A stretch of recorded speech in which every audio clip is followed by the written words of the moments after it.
Welcome back to Still Becoming, a podcast for honest conversations about growth, identity, faith, and the unfolding process of becoming more ourselves.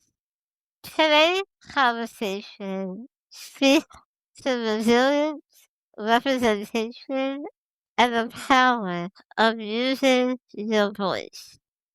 Kelly and Avery's journeys are shaped by living with congenital muscular dystrophy, but their stories don't stop at diagnosis.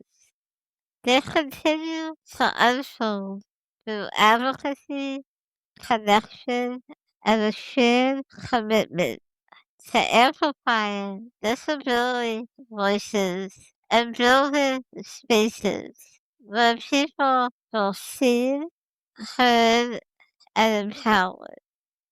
Kelly and Avery, we are so glad to have you here with us today. Thank Thank you for you. having us. Yes, thank you for taking the time to join us and share your experiences with the Still Becoming community. To start, I would love for both of you to introduce yourselves to our listeners. You can share a little bit about who you are and anything you would like us to know as we begin our conversation tonight. Yeah, thanks for having us and thanks for the nice, warm welcome intro. I'm Kelly Berger, and as you mentioned, I live with the neuromuscular condition called congenital muscular dystrophy. I'm a disability and rare disease advocate, and I live in the Cincinnati, Ohio area. So I'm happy to be here with you guys today.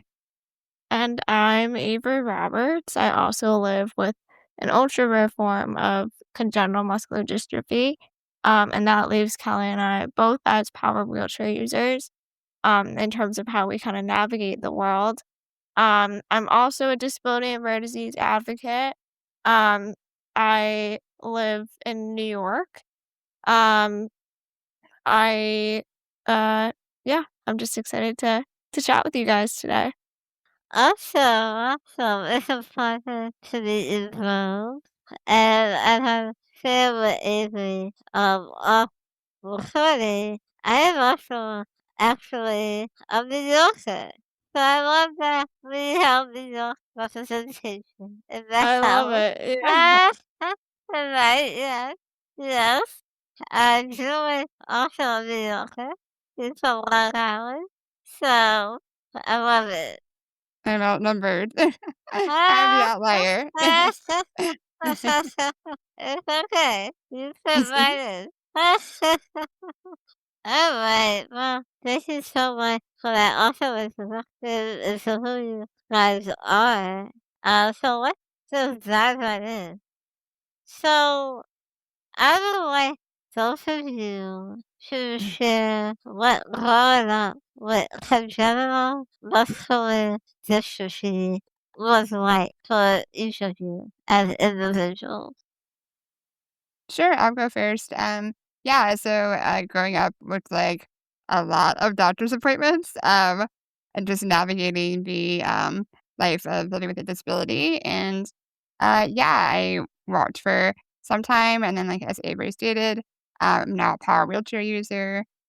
So yeah, just adapting to a world that doesn't really uh fully encompass those with physical disabilities. So that's just a challenge in itself, and um, yeah, I would say I had a pretty normal childhood growing up, just trying to always fight for, your needs and basic things that you need throughout your life. So definitely some struggles and hardships, but I'm definitely um, proud to be, a thriving adult with CMD.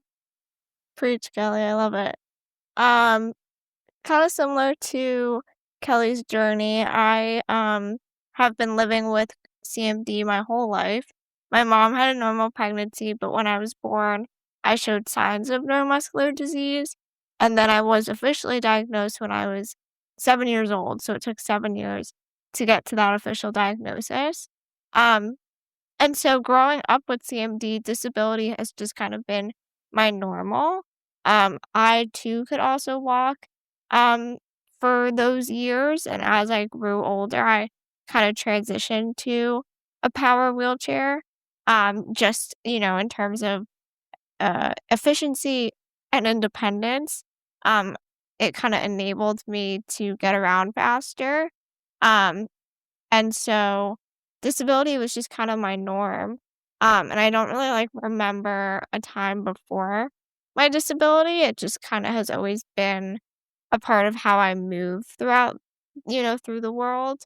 Um, what I do remember are like the moments when I realized like the world saw my body in a different way. Like Kelly and I always joke that like you had the waddle, like you were never walking, like every other kid, but you were even though you were walking, it was unsteady and you're not stable and, constantly falling. I had broken my arm, a couple of times.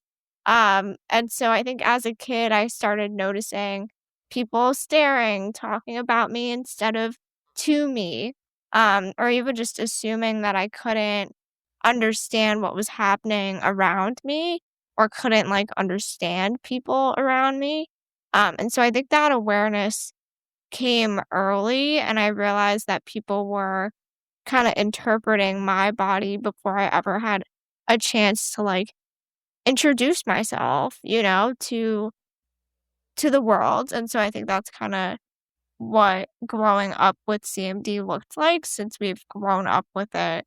Like it's all we know, a life with CMD. So yeah. Thank you both for sharing your perspective and your experience growing up with CMD. I can definitely relate to both of you in that. So I was also born with, muscular dystrophy. I have SMA. So that's, very similar to you guys in CMD. And like you said, Avery, when you grow up with it, it's kind of all you know, right? It's like you don't know any other life outside of it. But it is interesting how people kind of develop their own assumptions about us. Like, I love how you said before you have to even introduce yourself to the world, they already have the assumptions about us because of the diseases and the way our bodies work. And I definitely share that frustration. So thank you for sharing that and being so vulnerable about that. 'Cause I can definitely relate. And I'm sorry, Amy, that it took 7 years for them to figure out like that's what you had. I did watch the podcast, so when you kind of talk about that long journey, figuring out what kind of disability you two had. Um, but I was diagnosed pretty quickly.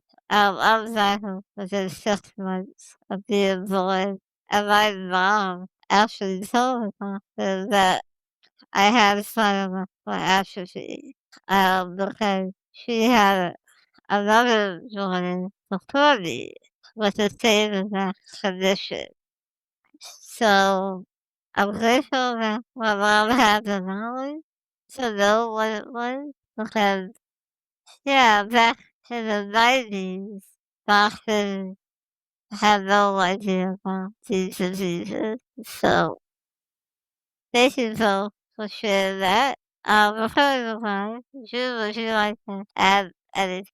I love that Italy said that when you were very dirty, that people in culture was like before she ever could have chance to it tells us, so I feel that way every time I see someone for the first time, and I know to feel that I have to prove to them that I'm constantly okay, constantly allergic.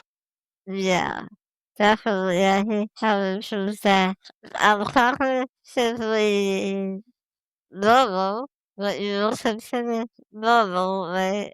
Like, my disability has nothing to do with my mental status. So, alright, well, thank you guys for adding to the conversation. Why do you think aware your experience was different?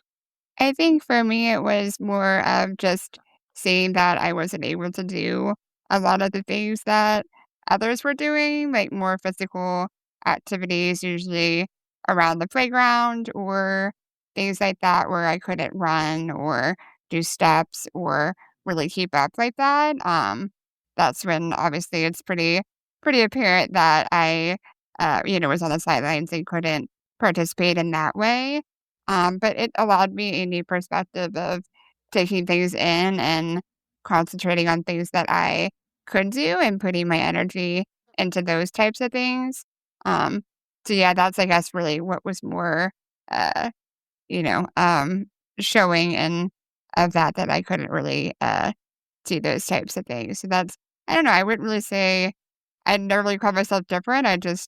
It was just a different way of moving throughout the world that I just did what my abilities were able to do and make the most of it, and that's how I still continue to carry myself through life. I think just kinda echoing what Kelly said, for me, that realization really happened in childhood. I think that there were moments where adults would speak to whoever I was with instead of speaking directly to me, and I hate to say it, but it still happens, even in adulthood. I'm sure we've all experienced that. Or even just, peers would stare, they would ask, questions like, "What happened?" Like, thinking that I was in an accident, or just, "Are you sick?" Like, those kinds of questions. Um, or, a lot of people would assume that I couldn't participate in some things. Um, but also I was grateful to have a support system around me who was, open to adapting things, to including me in things, instead of just kind of dismissing it and, letting me just kind of watch people, run around the playground, like that kind of thing. And so I think those experiences teach you pretty quickly that the world is, uh, like kind of reading your body as something like unusual and like sometimes a problem, sometimes a burden, that kind of thing, before they see you, like, as an actual person. So I think that's when I really realized that I was different. But again, when you're growing up with it your whole life, like, that's all you kinda know, and so you can't picture as well as, like, what it would be like not living with CMD, and so I think that's kind of been my experience, at least. Yeah, no, that makes perfect sense. I feel the same way with living with SMA my whole life. Like, yeah, you have some realizations and like you both said, just watching kids, one of the elders. 24, like, again, kids coming out up to you, oh, what's wrong with you? Or what's wrong with actual what's wrong with her? And is she okay? And, I definitely have that. I know exactly what you mean. It's like, people talking to other people said directly to us, and I'm so frustrated. I hate that. Yeah, That's another way. No one Right. thing that I hate more than anything else is that people don't honor people what they told to me.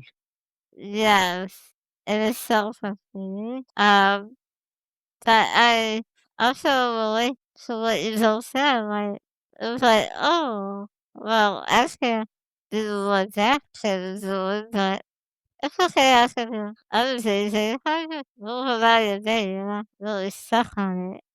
And I think for me, I noticed I was different. Well, I'm different in the sense that I was homeschooled my whole life.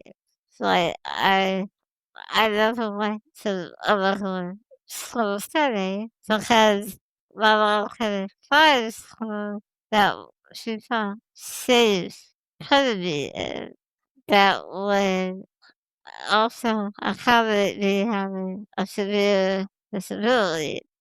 So she decided to have me homeschooled. And that was when I really began to feel different. And I think that's what had the most impact on my life.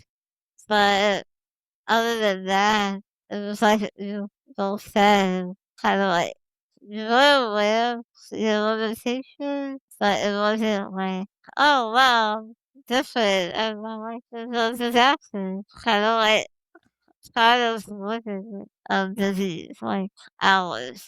It kind of, like you said, it's hard to imagine life without our conditions. I have I love it.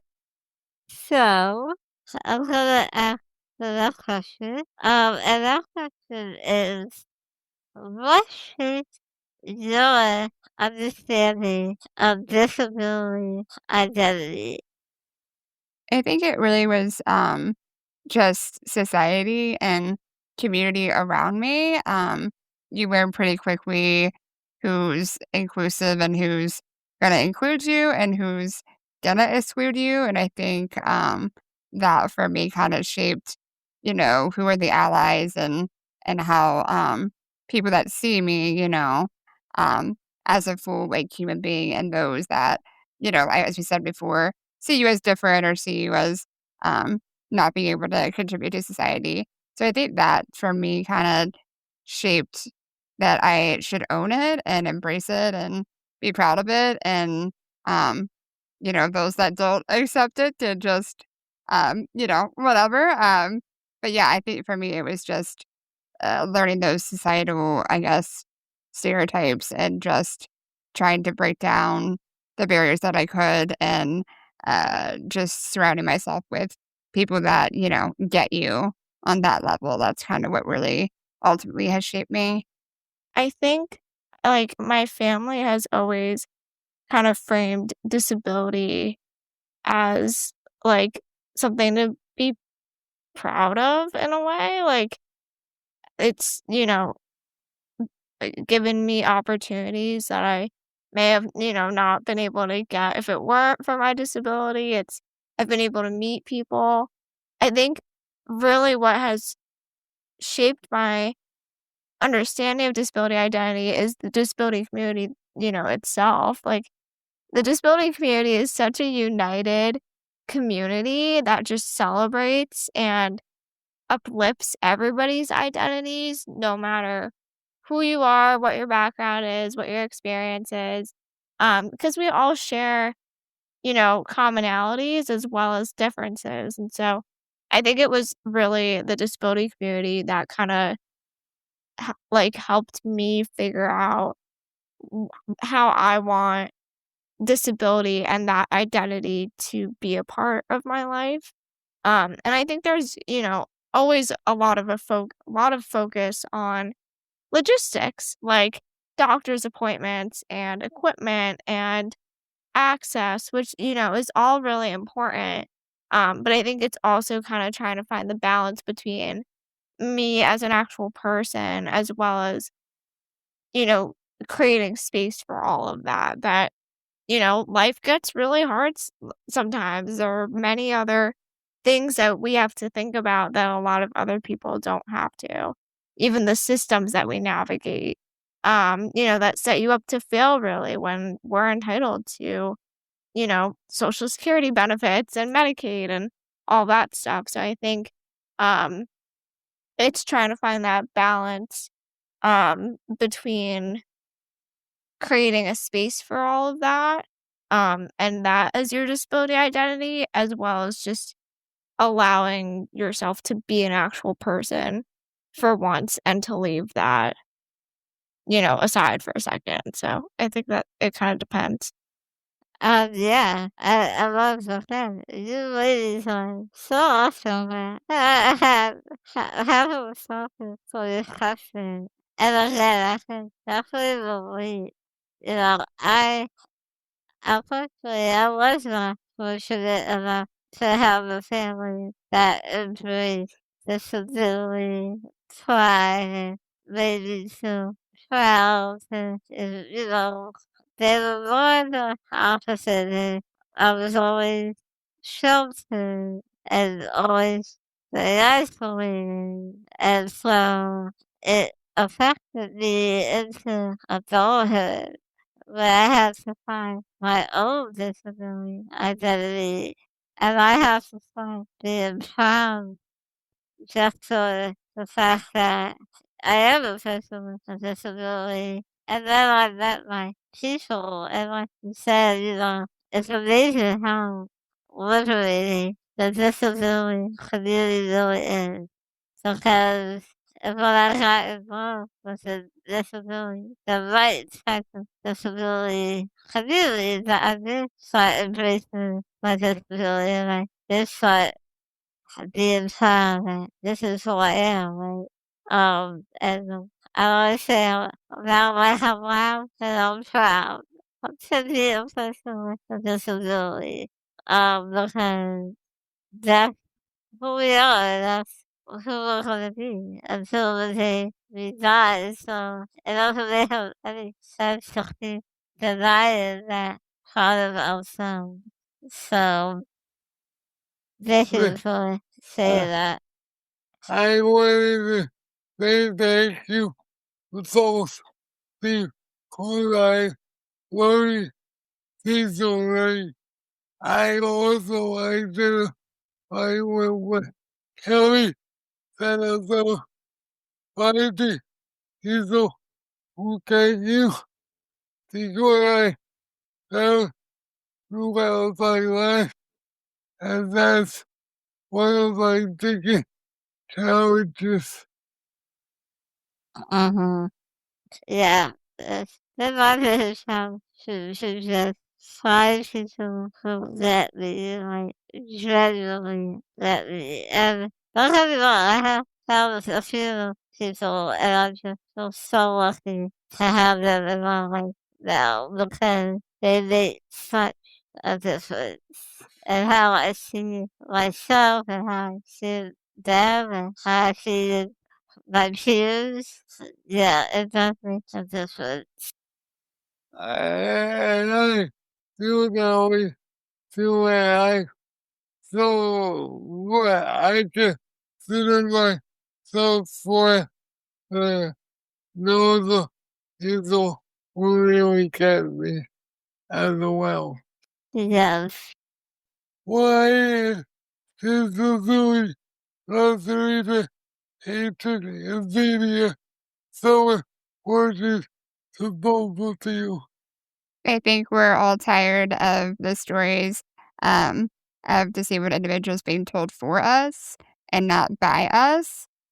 So just having authentic representation is super important because we have that lived experience. We are the experts, and we're just tired of um, them getting it wrong and not having those real world examples that they can relate to, and just not getting it right. So we love to see, and we should see, people with disabilities included in all roles. And, that's one thing that we And Avery Champion, I know she will speak a lot on this. She's super passionate about it. But yeah, we're just tired of the stories being told for us. We want to be part of the conversation, leading the conversation, and in those seats and in those roles, as we should be.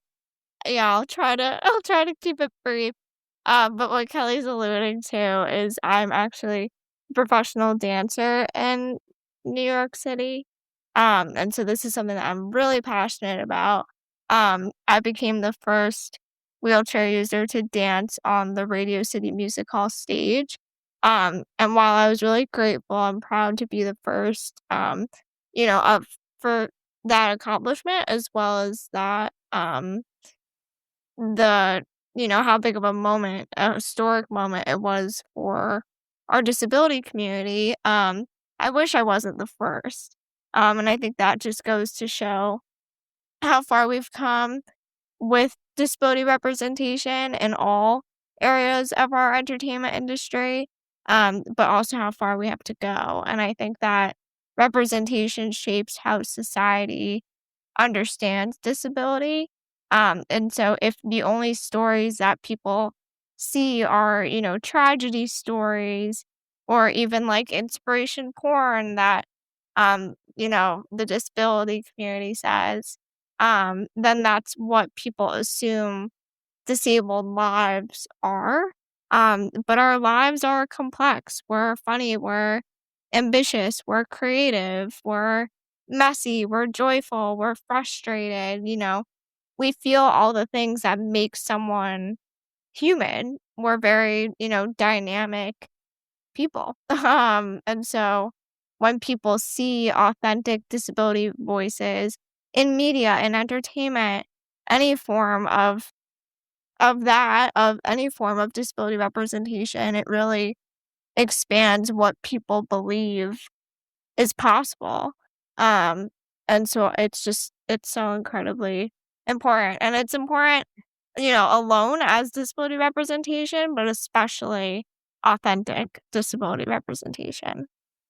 I completely agree as well. I, first of all, I'm amazed that you were the first dancer to be, represented in a disability, media, at Radio City. That's a huge accomplishment, and I love Radio City. I've been there a few times, but I get what you're saying. It's such a bittersweet moment when you have, when you're like, oh my god, you're the first person to ever do this. And it's like, well, thanks. That's awesome that I'm the first person, but why am I the first person? Like, what is this? We're in the most advanced year of our lives, the most advanced decade of our lives. Like, it's so frustrating when we have to be the people that do something first. And then it's like, we hit all the credit. But then it's also frustrating because people use it as inspiration for it and make it seem like we just did something that no one else could ever do. And who knows, we might be the first and only ones that were up there on that stage, right? So it's very frustrating, and I agree wholeheartedly that we need more of that authenticity in all areas of media when it comes to disability. Um, that's why I love listening so much because, the person that played, um, that's alone, had a little has a little disability. I was like, yes, finally, they have someone for a powerful who actually has a disability. And that representation was really nice to see. And she had a very major role in that movie, so it wasn't like you only saw 5 seconds away, and that was it. So I would love to really see more movies, especially with, like you said, authentic disability representation. You, I know you have something to add to this because you was an aspiring director at one point. Yeah, I feel like community, like that treatment sort of homicide or something. But I have to say on subject we can always think of older as a sort of better. I love that you two are fighting because like out there telling you the way that we need later to do so many memories interesting when I feel the same way. Yes, definitely. And congratulations to Avery is all that you accomplished still on the stage. But I sure know you go to the you would. So congratulations. Yeah, that's Thank it. you. That's so nice.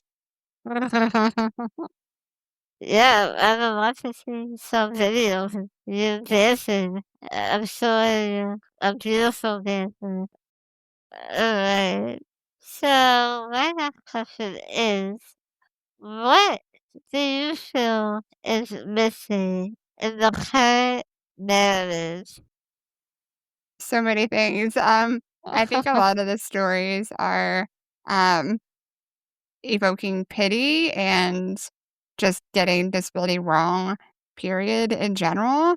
So I think what's missing is normalizing disability, where the disability isn't part of the narrative, that it's normal to see a person in a wheelchair on screen. It's not some miracle or some, being called out for it. So I think just having narratives where they are the main character, that is, a thing that happens, and it's not just about, a car crash or this or that. It's about being a normal person existing in society as we all are, and that disability isn't even part of the story. It's just about a person who just happens to have a disability. That's what I would love to see.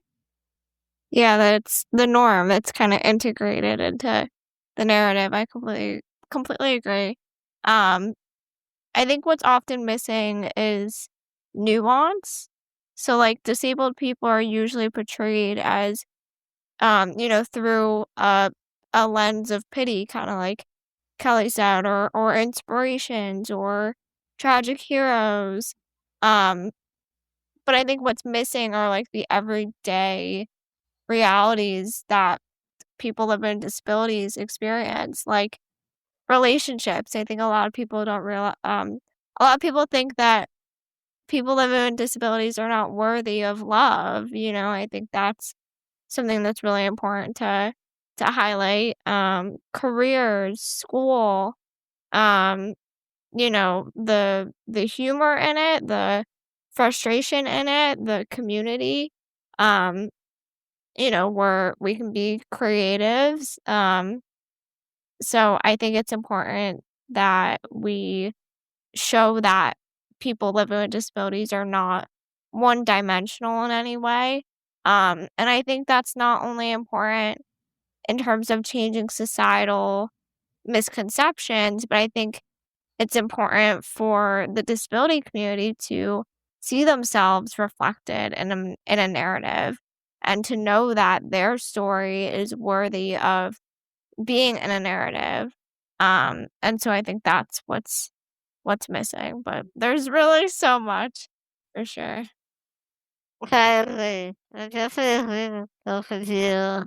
Um, and then I hate watching certain shows or movies, and it's like they're trying to act out someone with a disability, but they don't do it right. Sometimes, obviously, an actor and acting, and then a lot of times, like people said, it's like, oh, this story is so sad. Or this person was a hero because of this, right? Like, come on, like, it's so frustrating. I remember I loved the TV show Glee when it was out, but I got so turned off when I found out that the guy that was in the wheelchair wasn't actually in a wheelchair. And I said, what the heck? Why would they make it seem like he actually has a disability and like and he doesn't? And I found out to be so annoying. And so it kind of turned me off from the show. Even though it's still a good show. But it's just little things like that that's just very annoying. And that's why I enjoy reading books from disabled people that, especially in the MD community. Like, I mean, a lot of books from Shane Berger, I love when he writes the books because he just makes fun of his disability. Like, he jokes, and about his disability. And it's something that I do. Like, I make so many jokes about my disability. Um, and I just love that when people are really out there doing things and they're like, oh, I love the book. I'm like, I need to have the book. I want to support people that's like representing themselves correctly. Because trying to trust society to represent us correctly is a disaster. Do you have anything to add? No, really, I would just gonna say that Avery lives his life, and so what I was gonna say would be one-dimensional characters. People, Yeah, yeah, people, people with the facilities are the one-dimensional. uh-huh. We're just people who go through life with this dealing with this facilities. Yep. As Kelly Pearson said a little bit ago, that, our disabilities are one part of us. It's not our entire sense of being. And that's what I find the most frustrating is that society and people around us, they're like, oh, you have a disability. Like, that's all they see. They don't see nothing else about us. What tell you I frustrate you both? How much time do we have? There are so many. I would say the one that I guess most irritates me is that we need fixing, that the disabled Uh-huh. person is broken, that we need to be healed, that we're not like happy, satisfied humans, that we just that there's something wrong with us. I think that for me irks me the most because I think a lot of people don't realize that, I know as Avery spoke earlier, like, we are disabled individuals who lead fulfilling, thriving lives, and, it's sad that society, I guess, just still wants to, have their say and thinks that we need to be healed or fixed or whatnot, so, that's what frustrates me, I think, my number one. Yeah, I think also, well, kind of like Kelly said, there are a lot that show up constantly. Whether it be, you know, people being um infantilized or like people being treated like you're brave for simply just existing in public, for going to run an errand. Um, that you're an inspiration for that, for just existing and getting out in the world.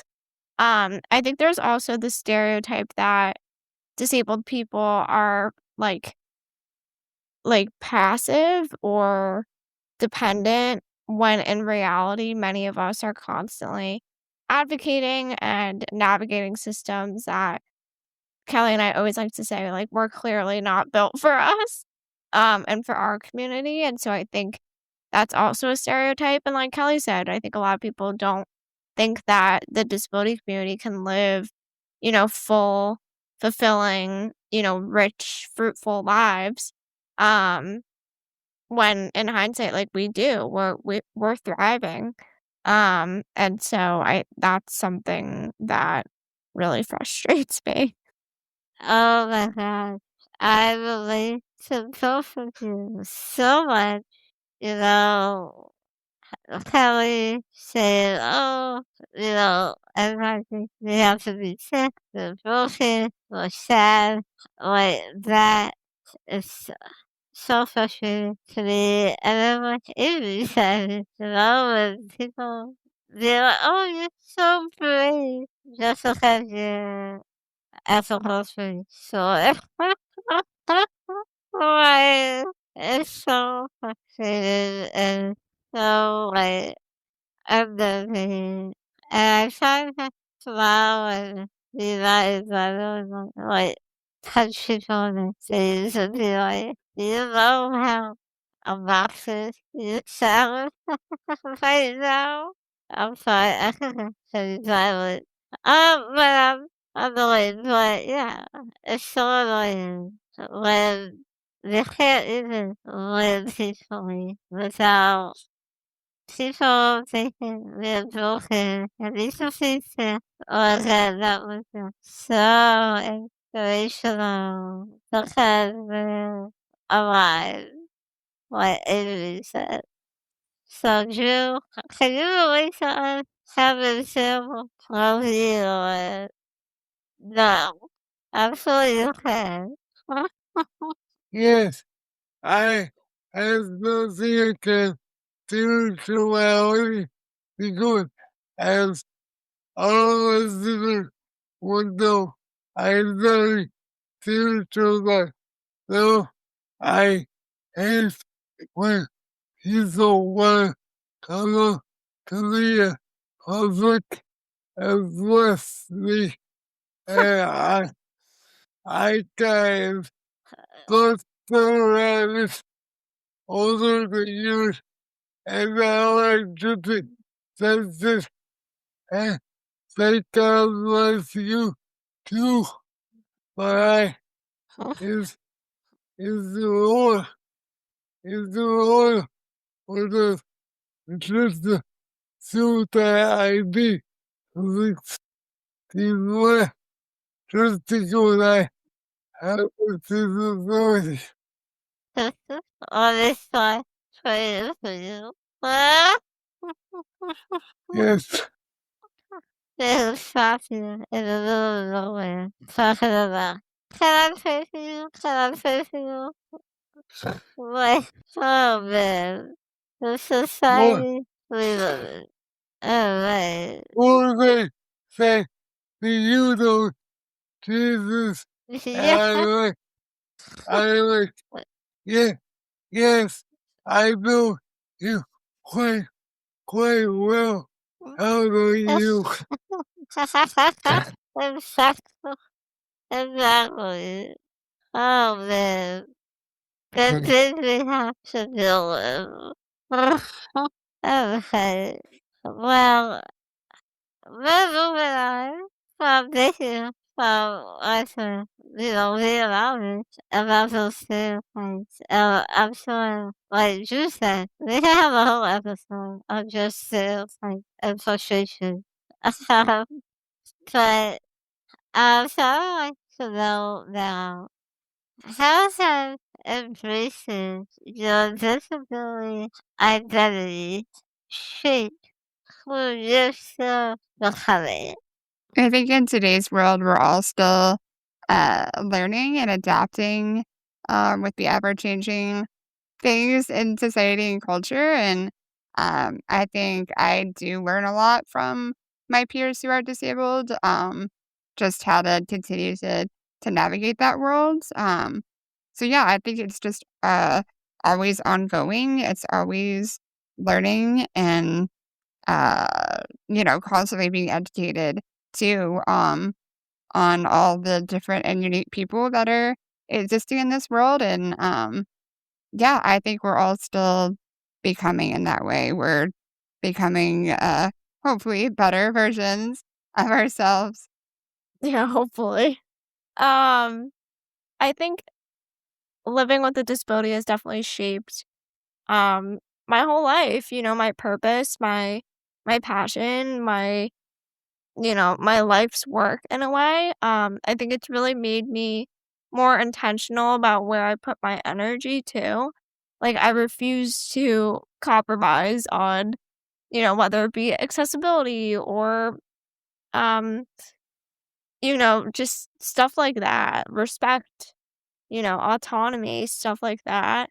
And I think like if a space cannot imagine disabled leadership or someone living with a disability in it, then it's probably not a space that deserves my energy.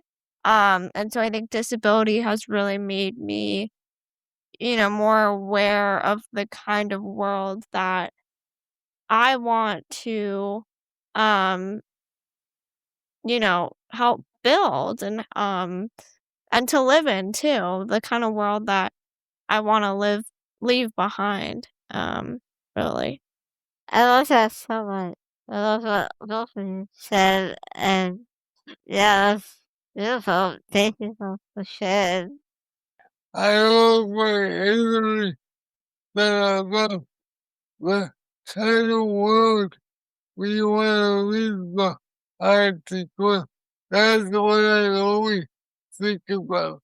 Every Uh-huh. time I advocate for something, I not just doing it for the I doing it for the people who come after me so they don't have to struggle as much because I already struggled for them.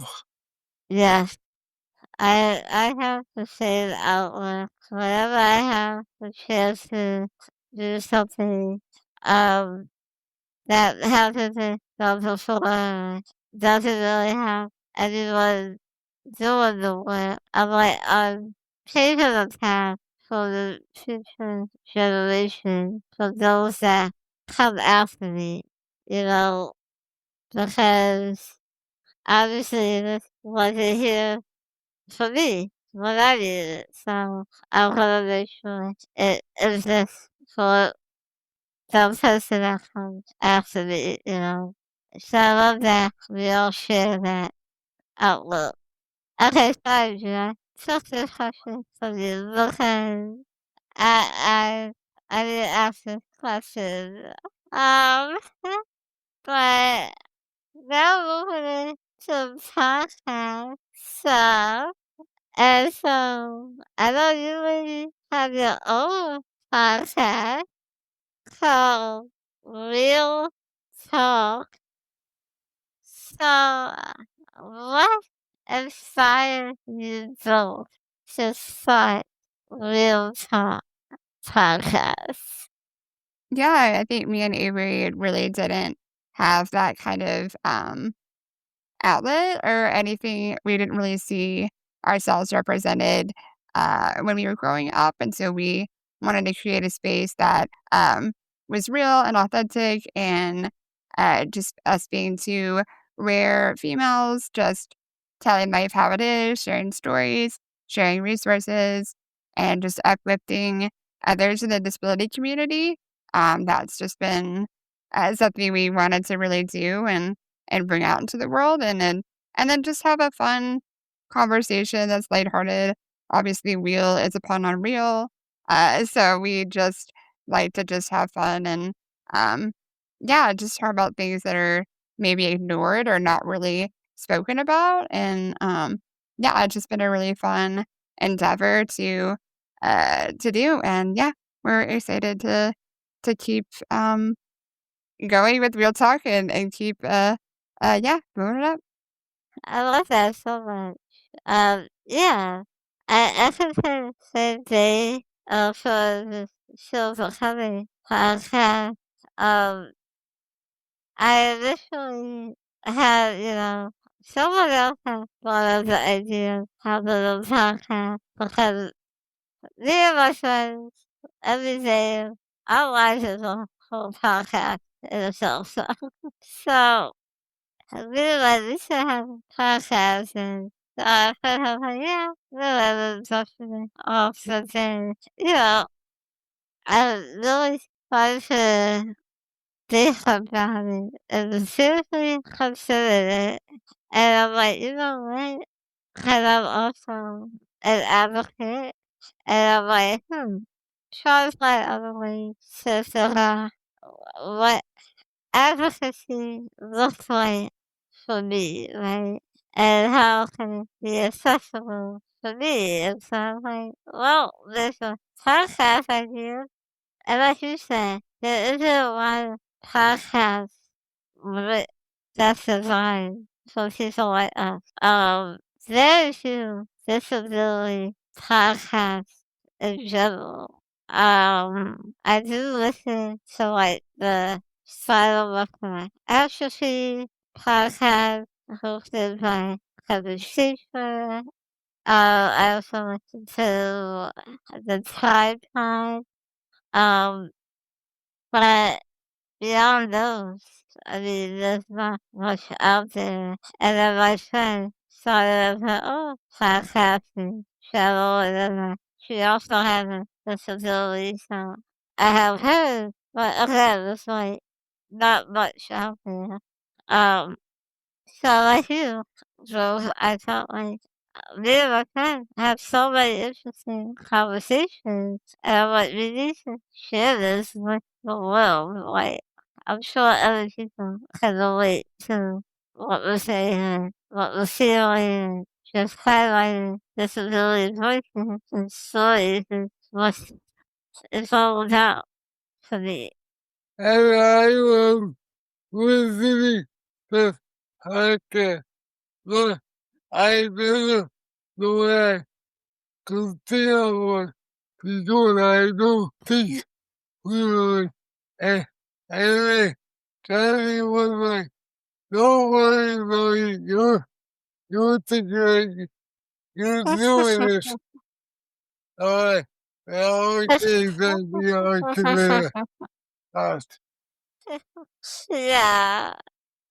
It took me a long time to have a podcast, and I wanted to be intentional about who I did it with and all this. So a lot of the logistics that went into it. But I didn't want to do to be honest. And yeah, I think he was like, no, I can't do it. No, no, no. I'm like, what do you mean you can't do it? I'm not giving you a choice. You're doing it. Ah, and now he loves it. So there you go. What have you learned from hosting your own podcast? I think so much. It's definitely always a learning experience to dive into a new endeavor. Realize how much work is involved behind the scenes. I think people see the end product, but don't realize how many hours and labor went into the before part. It's a lot of planning, a lot of prep, a lot of just everything. So it's quite an undertaking. I think anybody in the podcast world can relate in that sense that it's a lot to get to the published, finished end product. But no, it's been definitely super rewarding.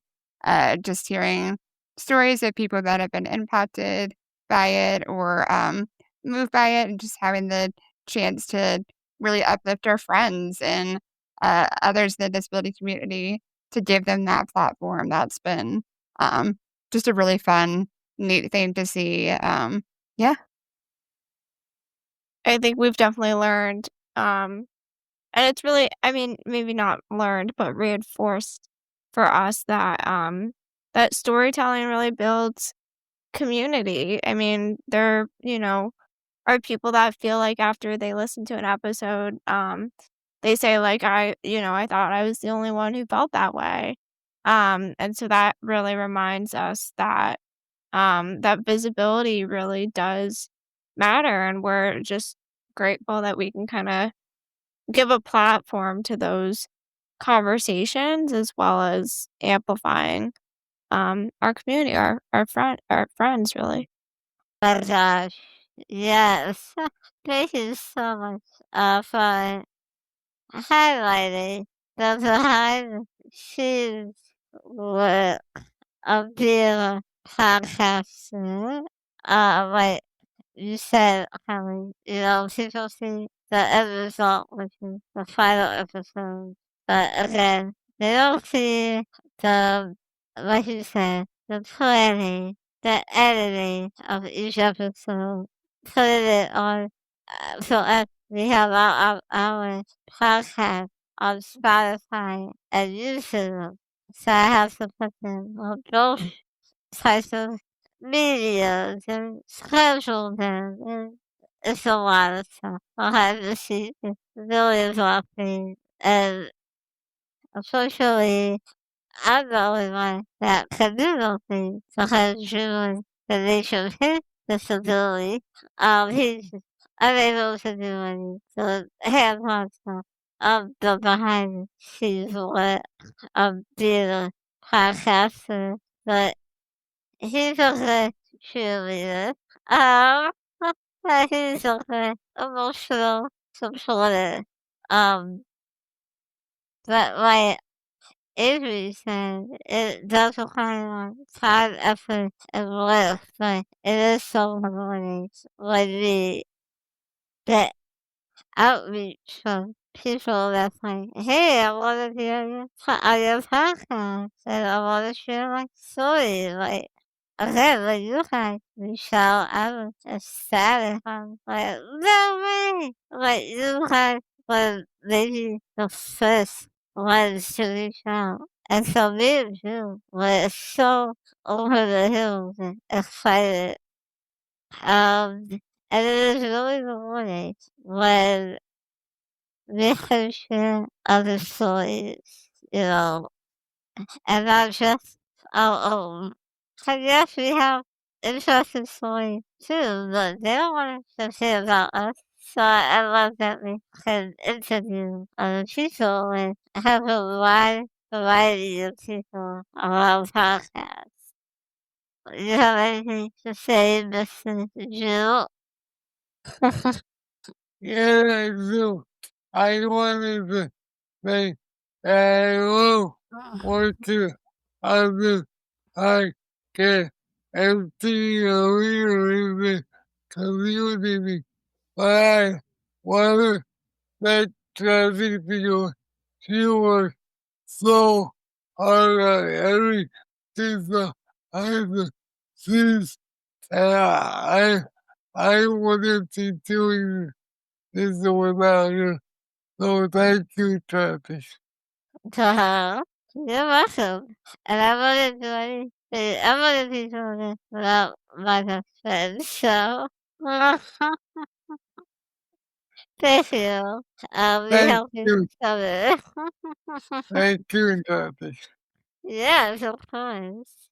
Alright. Enough of this. Um, so, at what point did your story become advocacy? Yeah, I think as we mentioned earlier, like we are always advocating daily for um our rights and just existing as a disabled individual. Yeah, I think constantly, like we said, like our narratives are powerful and that can help evoke change and create shifts in perspectives and things that are needed to have this change. So, yeah, I think we're always fighting, we're always advocating. That doesn't really stop. It's like a daily thing. Yeah, that's what I would say. Yeah, I think the moment I started speaking openly about my experiences, was when my story kind of became advocacy. But like Kelly said, when you're disabled, simply existing in public spaces can become advocacy very easily. And that's why I think a lot of people don't realize that they are advocating or they have been advocating for their whole life. When they really have, advocating doesn't have to just be, um, going on Capitol Hill and advocating to your legislators. So I think, people rarely see disabled people leading conversations about their own lives. Um, and so I think that's kind of how, um, when at least my story became advocacy. We've kind of been doing it our whole lives, whether we, realize it or not. Yeah, definitely. I feel the same way. I do a lot of my advocacy via writing, and I've always been a writer, and so when I've had to follow this job for SMA News Today, I was thrilled because that's a platform where I could really advocate for things related to SMA and just life with a disability and yeah, so I agree, like, yeah, I got grown up with a disability, like hours. I mean, you always have to advocate. And I did our parents, my family's advocate when I was a half, when we were growing up. And then when we got to an age, we just took over that advocacy. So, one of the good things about growing up with a disability like ours is we do have those people kind of showing us how to advocate for ourselves. And that's really important when you grow up and become an adult because you have to eventually advocate and speak up for yourself. How do you feel about advocacy? You, I love that you, you, Kelly, and Avery talked about leading just because I feel I've been a leader in it or tried to be a leader in every organization I had the choice. I I feel like 100% so into working for that organization. And I know that Jazzy has done the same thing. So this is good to finally see two other leaders like her. So those and mm-hmm, then and then you have a leader should that attitude because not everybody has that. mm-hmm. I totally agree. Alright, so we're headed down to the wire here. So, if someone listening feels unseen, unheard, underrepresented, what would you want them to know? I would just say that you're not alone.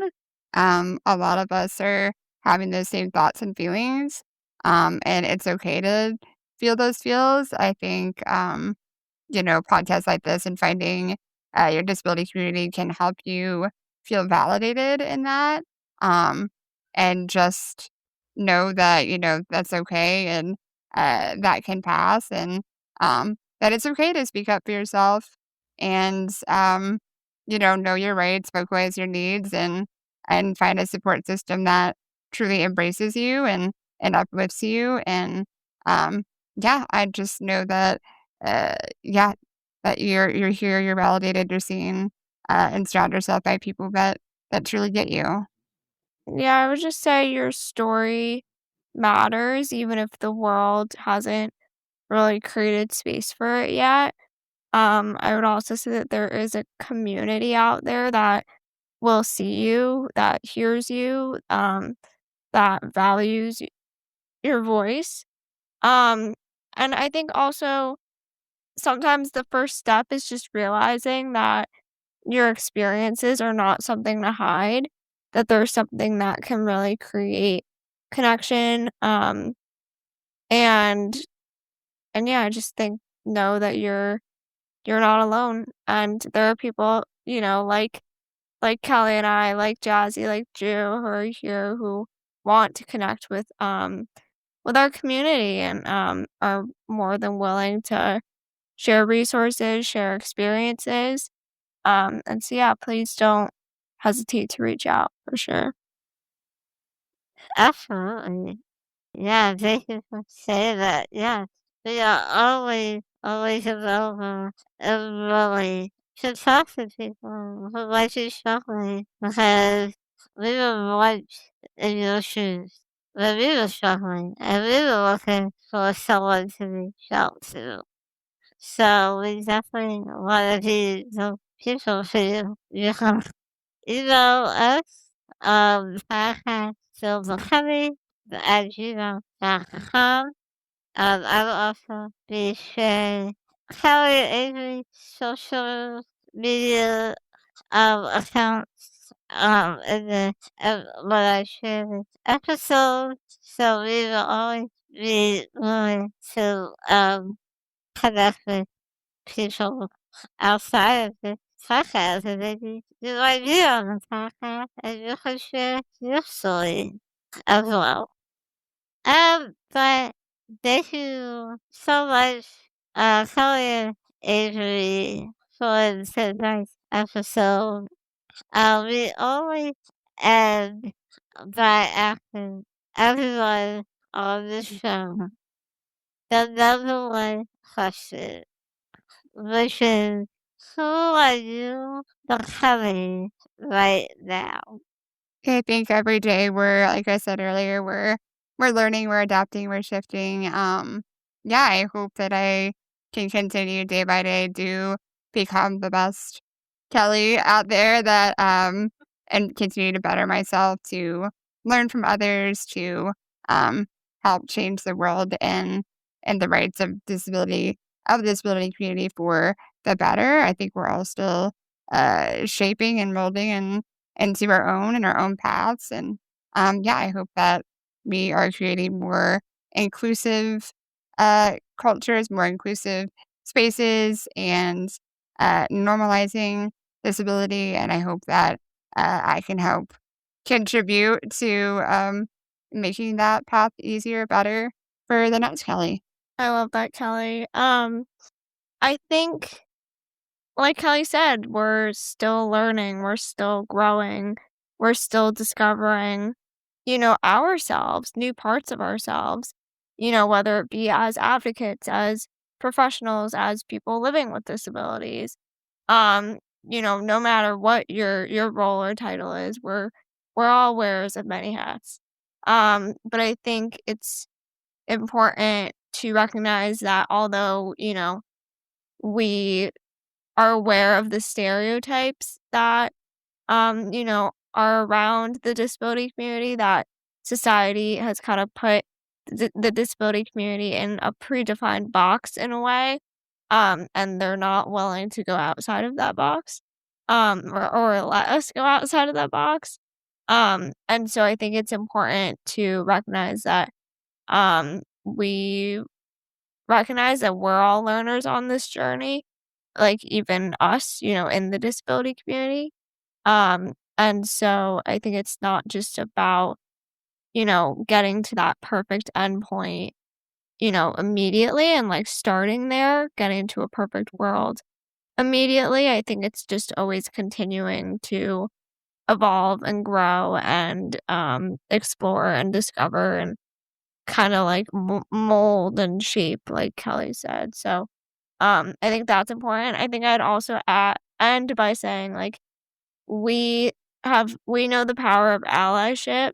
It's really important that we have allies in our disability community, and I hope that everybody knows that um, you know, listeners know that you don't have to live with a disability to be an ally to our community. But there's power in numbers, there's power in the collective. And we need people alongside us in this fight. And so I think that's just also something that I would add when people are thinking about maybe how they're becoming as well. The power of allyship for sure. I love that so much. Yes. How they're becoming the power of allyship. Wow. That's a really an idea for an episode. Drew, make a mental note of that, please. Okay, Randy. I just wanted to say the where we had to I love because I agree with you so into fun and thank you for being on the podcast with us. Yes. Yeah, thank you They for having us. It's been a joy. Yes, no, it was absolutely a pleasure and honor to be in this space with such powerful women and trailblazers, but all trailblazers. So thank you so much for your boldness, your honesty, and commitment to amplifying disabled voices. Your advocacy reminds us that becoming isn't about tracing, it's about stepping in to who we already are and are still becoming. So thank you once again. And to everyone listening, if today's conversation resonated with you, we would love to hear from you. You can connect with us via email or on social media. If we're available on Facebook, and you can also contact me through my personal Instagram page or reach out to Kelly and Avery. They would be delighted to hear from you. Share this episode with someone who might benefit from hearing it. Tag us on social media and let us know what part of the conversation stood out most to you. I also want to say, don't forget, Kelly and Avery also have a podcast called Real Talk Podcast, available on Apple Podcasts and YouTube. I will be sure to link this podcast to my podcast description. And if you'd like to support the Still Becoming podcast, you can do so through our Buy Me a Coffee page. Your support will help cover the behind the scenes costs of creating each episode, including editing, production, and accessibility efforts, such as transcripts. So we can continue sharing honest conversations and uplifting powerful stories from our community. You can find the link in the episode description. Thank you for being part of this community. Thank you for showing up for yourself and thank you for growing with us. Until next time, be gentle with yourself and enjoy the process of becoming.